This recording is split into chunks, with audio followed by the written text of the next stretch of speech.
విజయ పథం ఎలా ఉండబోతుందో మనం ట్రెండ్స్ని బట్టి మాట్లాడుకుందాం, వేచి చూద్దాం. ఇప్పుడు నెక్స్ట్ మనం ఇక్కడి నుంచి let's move towards west Bengal. ఇప్పుడు వెస్ట్ బెంగాల్ అంటేనే అందరి కళ్ళు కూడా టీఎంసీ పార్టీ చీఫ్ అయినటువంటి మమతా పైన, అలాగే బీజేపీలో ఉన్నటువంటి స్టాల్వర్డ్స్ అంటే ఇంక్లూడింగ్ ద పిఎం మనం మోదీ గారు, అలాగే అమిత్ షా గారు, ఇక సువేందు అధికారి అండ్ సమీక్ భట్టాచార్య అయితే అక్కడే స్థానికంగా ఉన్నటువంటి biggest leaders and they are the strategist for the BJP party. కాబట్టి definitely BJP has left no stone unturned అని అక్కడ ఉన్నటువంటి వాళ్ళు కూడా చెప్తూ ఉన్నారు. ముఖ్యంగా మాల్దాలో ఎక్కడైతే ప్రజల సెంటిమెంట్ ఎక్కువగా వినిపిస్తుందో, మాల్దా, అసన్సోల్, ఖరగ్పూర్ ఈ ఏరియాస్లో, దుర్గాపూర్ ఇక్కడంతా కూడా మమతకు వ్యతిరేకమైనటువంటి వాణి అనేటువంటిది మనం విన్నాం. అసలు ఎందుకు ప్రజలు మమత గురించి వ్యతిరేకంగా మాట్లాడుకుంటున్నారంటే అక్కడ వాళ్ళ లాంగ్వేజ్లో it is called Bhrashtachar. Bhrashtachar అంటే కరప్షన్ చాలా అసలు ఊహించని స్థాయిలో పెరిగిపోయింది. అలాగే అక్కడ అభిషేక్ బెనర్జీ పేరు కూడా వెళ్ళిన ప్రతి చోట కూడా మాట్లాడారు. అసలు Mamata is being overtaken or she's being overshadowed by Abhishek Banerjee అనే మాట కూడా అక్కడ విన్నాను. కాబట్టి అసలు అభిషేక్ బెనర్జీ యొక్క పాత్ర టికెట్లు ఇవ్వడం, అలాగే పార్టీకి ఫండ్స్ సమకూర్చడం, అలాగే పార్టీ స్ట్రాటజీ నిర్మించడం, ప్రజల్లోకి వెళ్ళటం, వీటిలో ఆయనకు ఉండవలసినటువంటి పాత్ర కంటే, ఆయనకు ఉండవలసినటువంటి స్థాయి కంటే కూడా మితిమీర అతను ప్రవర్తించాడు. అలాగే ఎవరైతే పార్టీకి లాయల్గా ఉంటూ కొన్ని ఏళ్లగా టీఎంసీ వెంటే ఉన్నారో, మమతా వెంటే ఉన్నారో వాళ్ళందరూ కూడా కొన్ని ఘోరమైన అవమానాల్ని, అలాగే అపప్రదల్ని కూడా ఎదుర్కొన్నారనేటువంటి వార్తల్ని పర్సనల్గా విన్నాం. మరి వీటి యొక్క ఎఫెక్ట్ అనేది డెఫినెట్గా ఉంటుందండి. ఎందువల్ల అంటే ఒక పార్టీ ముందుకు వెళ్ళాలి అంటే ఆ పార్టీకి సంబంధించిన క్రిటికల్ లీడర్షిప్, అలాగే సెకండ్ లైన్ ఆఫ్ లీడర్స్ ఎవరైతే ఉంటారో వారు కూడా సానుకూలంగా ఉన్నప్పుడే ఫ్రంట్ లైన్ లీడర్స్ వాళ్ళు విజయం సాధిస్తారు. మనం ఎప్పుడు కూడా మన ఫోకస్ ఫ్రంట్ లైన్ లీడర్స్ పైనే పెడతాం, కానీ వాళ్ళ లీడర్షిప్ సజావుగా సాగాలి అంటే వాళ్ళ వెనక ఉన్నటువంటి సెకండ్ లైన్ ఆఫ్ డిఫెన్స్ చాలా ముఖ్యం. మరి దట్ హ్యాస్ బీన్ బ్రోకెన్ అని మనం చెప్తూ ఉన్నాం. అక్కడ Mamata is a kind of utter failure అని మనం అనుకోవచ్చు. ఎందువల్ల అంటే ఆమె తన పార్టీలో ఉన్నటువంటి అంతర్గత విభేదాలని, అలాగే కుమ్ములాటల్ని, అలాగే విద్వేషాలు కూడా ఓపెన్గా మనం చూసాం. అక్కడ ఉన్నటువంటి TMC leaders accusing each other, అలాగే మమత కూడా, సాక్షాత్ మమత గారు కూడా అక్కడ లేడీస్పై జరుగుతున్నటువంటి అనేక రకాలైనటువంటి సంఘటనలు, అసలు మనం చెప్పుకోవటానికి కూడా కొన్ని సంఘటనల గురించి మాట్లాడటానికి కూడా మనకు మాటలు రావటం లేదు.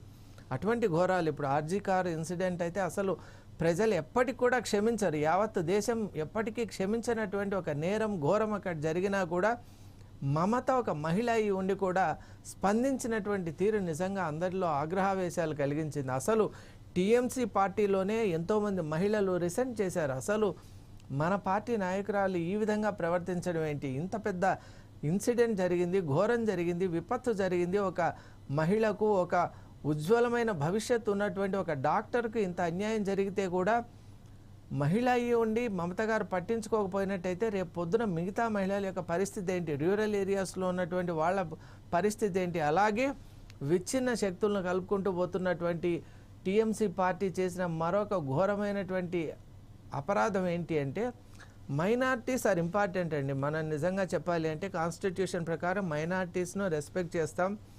వాళ్ళ సెంటిమెంట్ ప్రకారం, వాళ్ళ అంచనా ప్రకారం, వాళ్ళ వెల్ఫేర్ ప్రకారం వాళ్ళు ఓటు వేసే హక్కు, అధికారం, ఫ్రీడమ్ వాళ్ళకు ఉన్నాయి.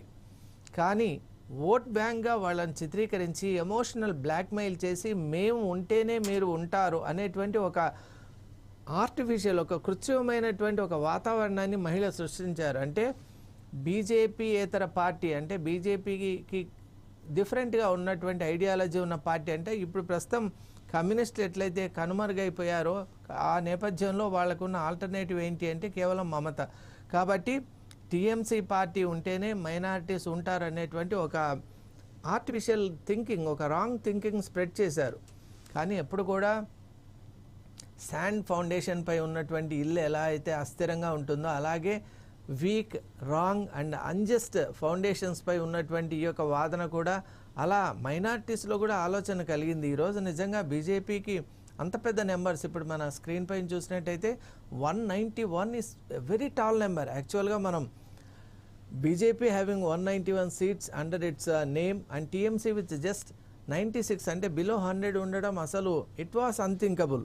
మనం లాస్ట్ ఎలక్షన్లో కనుక చూసినట్టయితే, ఇక అంతకుముందు ఎలక్షన్లో చూసినట్టయితే అసలు బీజేపీ హ్యాడ్ ఓన్లీ 2 సీట్స్.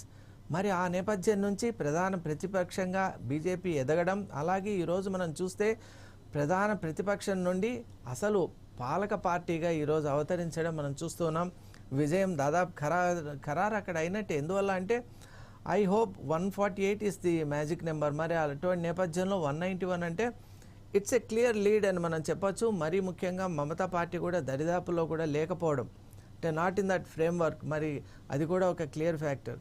మరి ఇప్పుడు మనం ఇంతవరకు మమత గారి యొక్క ఫెయిల్యూర్స్ చూసాం. ముఖ్యంగా ఇండస్ట్రీస్ తరలిపోవటం, అలాగే తోలోబాజీ అనేటువంటి ఒక దుర్మార్గమైన యాక్టివిటీ ఉండటం, విమెన్ యొక్క సెక్యూరిటీ విషయంలో మమత సరైన నిర్ణయాలు తీసుకోకపోవడం, పార్టీ కేడర్ని నియంత్రించలేకపోవడం, ఇవన్నీ కాకుండా బీజేపీ పార్టీ కూడా ఒక కొత్త విధానం, అంటే అసలు 85% హిందూస్ ఉన్నటువంటి ఒక ప్రాంతమైన వెస్ట్ బెంగాల్లో దుర్గా పూజ అంటేనే మనకు అందరికి గుర్తుకొచ్చేటువంటి ప్లేస్ మనకు వెస్ట్ బెంగాల్. అలాంటి ఒక శక్తి క్షేత్రంలో హిందూ వాయిస్ అనేటువంటిది మళ్ళీ వినబడాలి, హిందువులందరూ కూడా ఏకతాటిపై ఉండాలి, హిందూ మనోభావాలను ఎవరైతే అప్రెస్ చేశారో, సప్రెస్ చేశారో, సబ్జుగేట్ చేశారో వాళ్ళ నుండి we have to deliver them, వాళ్ళకు ఫ్రీడమ్ ఇవ్వాలి.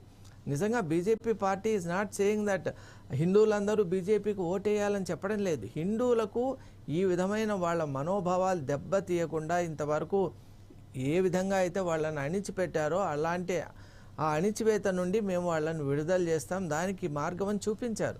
అంతే, స్పాంటేనియస్గా ఆ కమ్యూనిటీ అనేటువంటిది రియాక్ట్ అయింది. And you are seeing that result over the screen. మరి అలా మనం చూసినప్పుడు వెస్ట్ బెంగాల్ గురించి మనం చాలా మాట్లాడుకోవాలి. మనం మళ్ళీ ఈ కంటిన్యూయేషన్ ఆఫ్ ది పర్టికులర్ ఇది ఉంది కాబట్టి డెఫినెట్లీ వీ విల్ సీ. మనము ఈ యొక్క ప్రోగ్రామ్ను కూడా మనం చూడబోతూ ఉన్నాం.